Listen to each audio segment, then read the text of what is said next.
Assalamualaikum warahmatullahi wabarakatuh. Tepangkeun Masta Abi Silmi S. Nuryanti. Abi di kelas 10A TKJ. Di dieu abi bade ngadongeng. Judul dongengna nyaeta Si Kabayan Ngala Tutut. Cek ninina, kabayan ulah hees berang teuing, eueuh pisan gawe sia mah ngala-ngala tutut atuh da nyatu mah kudu jeung lauk. Cek si kabayan, kamana ngalana? Cek ninina, kaditu ka sawah ranca nu loba masuk di sawah nu meunang ngagaru geura. Leuh si kabayan lempang ka sawah nu meunang ngagaru. Di dinya katembong, tututna loba lantaran caina herang, jadi katembong kabeh. Tututna pating goletak.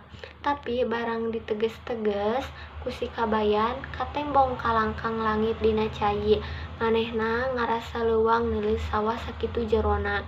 Padahal mah teu aya sajengkal-jengkal acan. Siga jero sote ka langkang langit, cek si kabayan jero pikirna. Ambu-ambu ieu sawah jero kabina-bina caina.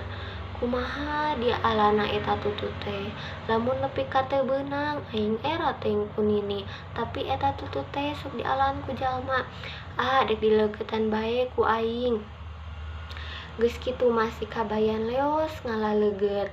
Barang geus meunang, dibelitkeun kana nyere, dijejerkeun ku awi panjang sabab pikirna dek ti kajauhan bae ngala tututna. Moal deukeut-deukeut sieun ti kecebur.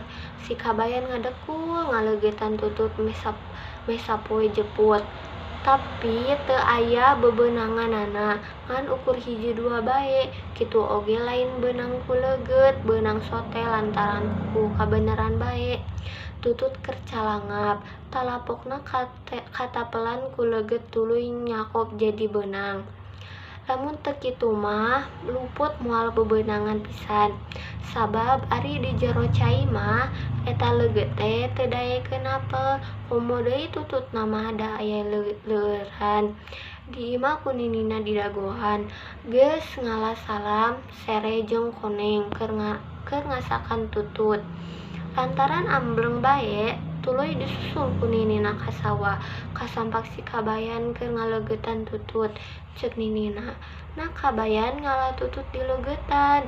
Ceuk si kabayan, kumaha da sieun ti kecebur, deuleuh sakitu jerona nepi ka katembong langit.